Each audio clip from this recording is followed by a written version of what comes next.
Hello नमस्कार दोस्तों, स्वागत है आप सभी का आपके अपने यूट्यूब चैनल विद्या बागेश्वर में। दोस्तों, इस नए वीडियो में हम लेकर आए हैं भारतीय त्यौहार के एक मोस्ट इम्पॉर्टेंट वीडियो, जिसमें हम राजस्थान के प्रमुख त्यौहार, यहाँ के मेले और लोक देवताओं को समझ रहे हैं, जिससे क्वेश्चन पूछे जाते हैं। और साथ ही हम इनको याद करने की शानदार ट्रिक्स देख रहे हैं, ताकि ये हमें लंबे समय तक याद रहें और एग्ज़ाम में हम इनको ऑब्जेक्टिव क्वेश्चन में ठीक कर सकें। तो चलिए शुरू करते हैं। इससे पहले हमने कुछ त्योहारों को पहले कवर कर लिया है, आप उसको पहले ज़रूर देखिएगा। आज हम शुरू करेंगे मकर संक्रांति से। तो ये कुछ ही त्यौहार रह गए हैं, काफ़ी सारे जो त्यौहार है हमने कवर कर लिए, आप उनको पहले देखिएगा। तो चलिए शुरू करते हैं। मकर संक्रांति ये इसलिए मनाई जाती है क्योंकि इस दिन सूर्य मकर राशि में प्रवेश करता है और 14 जनवरी को ही ये मनाई जाती है। इस दिन दान पुण्य अधिक किया जाता है और राजस्थान में एक विशेष पर्व के रूप में इसे मनाया जाता है। जिनकी सांस रूठ जाती है उस दिन ये लोग मानते हैं कि इस दिन रूठी सांस को भी मनाया जाता है। पतंग महोत्सव का आयोजन भी किया जाता है। इसके साथ ही इसे उत्तरायण, माघ बिहू, पोंगल के नाम से जाना जाता है। तो ये इम्पॉर्टेंट है। मकर संक्रांति के अन्य नाम है उत्तरायण, माघ बिहू या पोंगल। इसके अलावा तेरुंडा अर्थात इस दिन 13 सुहागिन स्त्रियों को 13 वस्तुएं दी जाती है। तो ये मकर संक्रांति के दिन होता है। क्वेश्चन इससे पूछा जाता है कि रूठी सास को किस दिन मनाने की परंपरा है राजस्थान में, तो ये होगा मकर संक्रांति। इसके अलावा इसके नाम चेंज करके भी क्वेश्चन पूछ लिया जाता है। तेरुंडा शब्द भी इम्पॉर्टेंट है। तेरुंडा का मतलब है 13 सुहागिन स्त्रियों को 13 सुहाग की वस्तुएं दी जाती हैं। चलते हैं अगले त्यौहार की तरफ। नेक्स्ट है मौनी अमावस्या। ये माघ की अमावस्या के दिन आती है और इस दिन मौन व्रत किया जाता है। यह दिन मनुस्मृति के लेखक मनु का जन्म दिवस भी है, ऐसा माना जाता है। और मौन रहने से आत्मबल में वृद्धि होती है, ऐसे व्यक्ति को मुनि पद की प्राप्ति होती है। तो मौनी अमावस्या को यानी कि माघ अमावस्या के दिन मौनी अमावस्या आती है। इस दिन मौन व्रत करने का विशेष महत्व है। तो हमें ये याद रखना है। क्वेश्चन ऐसे पूछा जा सकता है कि मनुस्मृति के लेखक मनु का जन्म किस दिवस के दिन माना जाता है, तो इसका आंसर होगा मौनी अमावस्या। अगला है बसंत पंचमी, बहुत इम्पॉर्टेंट है। माघ शुक्ल की पंचमी के दिन बसंत पंचमी मनाई जाती है और ये दिन बहुत ही इम्पॉर्टेंट है। इस दिन ऋतुराज के आगमन का प्रथम दिवस माना जाता है। ऋतुओं का राजा है बसंत, तो इसीलिए इसको ऋतुराज भी कहते हैं। और इस दिन देवी सरस्वती की पूजा की जाती है। आपने गलियों में देखा होगा, इस दिन माता सरस्वती की मूर्ति रखी जाती है, पूजा की जाती है, जागरण किए जाते हैं और लोग फिर बाद में प्रसाद बांटते हैं। तो इस दिन सरस्वती पूजा होती है। इसके अलावा कामदेव और रति की पूजा भी इस दिन की जाती है। तो ये है बसंत पंचमी का दिन। अगर आपसे क्वेश्चन पूछ लिया जाए कि शारदा माता का मंदिर राजस्थान में कहाँ पे है, ये क्वेश्चन पूछा गया है, इसलिए ये फैक्ट यहाँ पे हमने ऐड किया है। इसका सही आंसर है पिलानी, झुंझुनू में शारदा माता का मंदिर जो है वो प्रसिद्ध है। तो आप इसको ऐसे याद रख सकते हैं कि शारदा माता जो है पीले कपड़े पहनती है, तो पिलानी झुंझुनू में इनका मंदिर भी है। तो ये थी माघ शुक्ल की पंचमी, जिसे हम बसंत पंचमी के नाम से जानते हैं। अगला त्यौहार है माघ पूर्णिमा।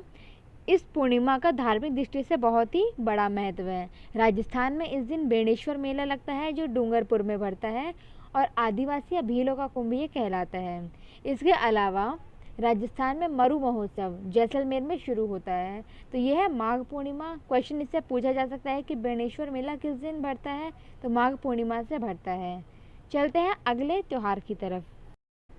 नेक्स्ट है महाशिवरात्रि। ये फाल्गुन कृष्ण की 13 को आती है। भगवान शिव का जन्मोत्सव है, साथ ही शिव पार्वती जी का विवाह भी इसी दिन हुआ था, ऐसा माना जाता है। इस दिन व्रत रखा जाता है और शिव पुराण का पाठ भी किया जाता है। इम्पॉर्टेंट हमारे लिए ये है कि महाशिवरात्रि पशु मेला करौली में होता है। तो ये है फाल्गुन कृष्ण की 13। फाल्गुन की पूर्णिमा, सबसे फेमस त्यौहार सबका होली। ये फाल्गुन की पूर्णिमा के दिन आता है। इस दिन भक्त प्रहलाद की रक्षा हुई थी अग्नि से। होलिका जो उनकी बुआ थी, उन्हें मारना चाहती थी, लेकिन प्रहलाद भक्ति के कारण बच गए थे। हिरण्यकश्यप की बहन होलिका प्रहलाद को अग्नि में लेकर बैठी थी, मगर स्वयं जल जाती है। तो इसी दिन मनाई जाती है होली।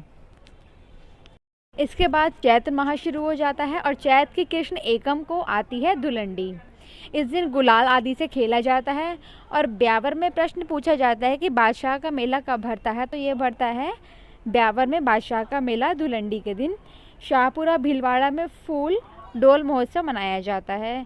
एक और इम्पॉर्टेंट चीज़ है, श्री महावीर जी की लठमार होली फेमस है, भिनाई की कोड़मार होली, ब्यावर की देवर भाभी होली, बाड़मेर की पत्थर मार होली, इलोजी की सवारी बाड़मेर में निकाली जाती है, इलोजी राजस्थान में फेमस है, और मेवाड़ आदिवासियों की भगोरिया होली। ये सभी इम्पॉर्टेंट होली हैं। प्रश्न इनके पूछे जाते हैं कि लठमार होली राजस्थान में कहाँ की फेमस है, या कोड़ा मार कहाँ की फेमस है, देवर भाभी होली कहाँ की फेमस है, पत्थर मार कहाँ की। तो इस प्रकार ये प्रश्न पूछे जाते हैं, तो आपको ये याद रखना है। ये इम्पॉर्टेंट फैक्ट जो है केवल सिर्फ त्यौहार के नहीं, इसमें मेले और जो इम्पॉर्टेंट फैक्ट जो एग्ज़ाम में उस दिन से रिलेटेड पूछा जाता है वो भी इंक्लूड किया गया है, ताकि ये टॉपिक अच्छे से कवर हो पाए।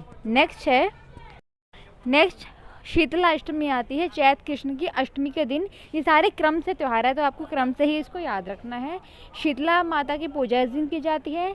शीतला यानी कि ठंडी चीज़ें, तो ठंडी से हमें याद रखना है कि ठंडा भोजन किया जाएगा, क्योंकि इसमें बासा भोजन यानी कि संध्या को बना कर रखते हैं भोजन, अगले दिन वही भोजन करते हैं। तो शीतल का मतलब होता है ठंडा, तो इस दिन ठंडा भोजन किया जाता है, इससे हमको रिलेट करना है।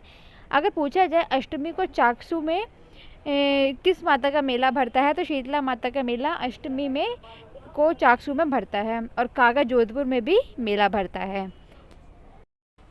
घुड़ला का त्यौहार चैत कृष्ण अष्टमी से चैत शुक्ल तृतीया तक मनाया जाता है। बहुत ही इम्पोर्टेंट त्यौहार है, क्वेश्चन इससे कई बार पूछा गया है। ये ऐतिहासिक पृष्ठभूमि से संबंध रखता है, इसलिए अधिक इम्पॉर्टेंट है। इस दिन राजस्थान के मारवाड़ क्षेत्र में चैत कृष्ण की अष्टमी से चैत शुक्ल की तृतीया तक इसको मनाया जाता है, और इस दिन स्त्रियां एकत्रित होती हैं और कुम्हार के घर जाकर एक छिद्र किया हुआ मटका लेकर आती हैं। वहाँ वो सभी उस छिद्र किए हुए मटके में दीपक रखती हैं और गीत गाती हुई घर लौटती हैं, और बाद में जो घड़ा होता है उसको तालाब में बहा दिया जाता है। ऐतिहासिक पृष्ठभूमि ये है कि घुड़ला खाकर नामक एक व्यक्ति था जिसने स्त्रियों के सम्मान को ठेस पहुंचाई थी, इसीलिए उसके सर को प्रतीक मानकर उस घड़े को लेके आया जाता है। यहाँ पे जो आप चित्र देख रहे हैं, ये घड़ा जो है उसके सर का प्रतीक होता है, और छिद्र किए जाते हैं ताकि जो अंदर दीपक है उसकी लौ बाहर से दिखे। तो जो लौ दिख रही है ये लाल कलर की दिखती है, इसका मतलब है जो उसका खून है, जो उसका कत्ल कर दिया गया था, उसको मारा गया था, उसको सज़ा दी गई थी, तो ये उसके सज़ा का प्रतीक है, वो दिया। तो यहाँ आपको घुड़ला खां का ये त्यौहार याद रखना है। नेक्स्ट नववर्ष आ जाता है हमारा, जिसे हम चैत शुक्ल प्रतिपदा को मनाते हैं। इसी दिन से हमारा भारतीय नववर्ष प्रारंभ होता है। हिंदुओं का नववर्ष इसी दिन प्रारंभ होता है। इस दिन महाराष्ट्र में पूछा जाए कौन सा दिन मनाया जाता है, तो गुड़ी पाड़वा इसी दिन मनाया जाता है। बासंती नवरात्रा जो है इसी दिन इसी का प्रारंभ होता है। अगर इसके अलावा कुछ फैक्ट्स देखें तो ऐसा माना जाता है कि इसी दिन ब्रह्मा जी ने सृष्टि की रचना की थी।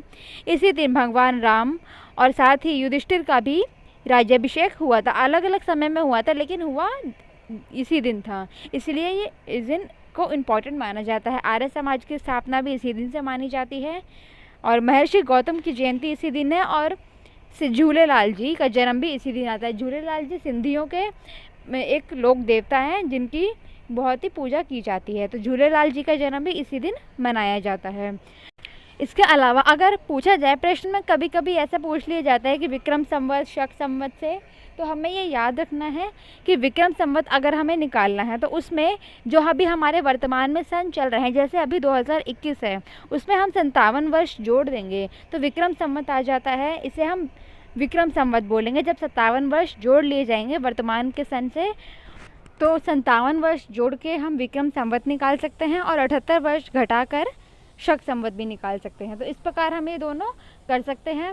नेक्स्ट, अब हमने सारे त्यौहार कंप्लीट कर लिए हैं। मिलते हैं नेक्स्ट वीडियो में। अगर आपको सारे त्यौहार समझ में आए हों तो ज़रूर बताइएगा, और अगर आपने पिछले वीडियो नहीं देखी है त्योहारों से संबंधित या किसी और टॉपिक से रिलेटेड, तो आप उसको ज़रूर देखें। तो पहले उनको ज़रूर देखिएगा। मिलते हैं नेक्स्ट वीडियो में। बहुत बहुत धन्यवाद।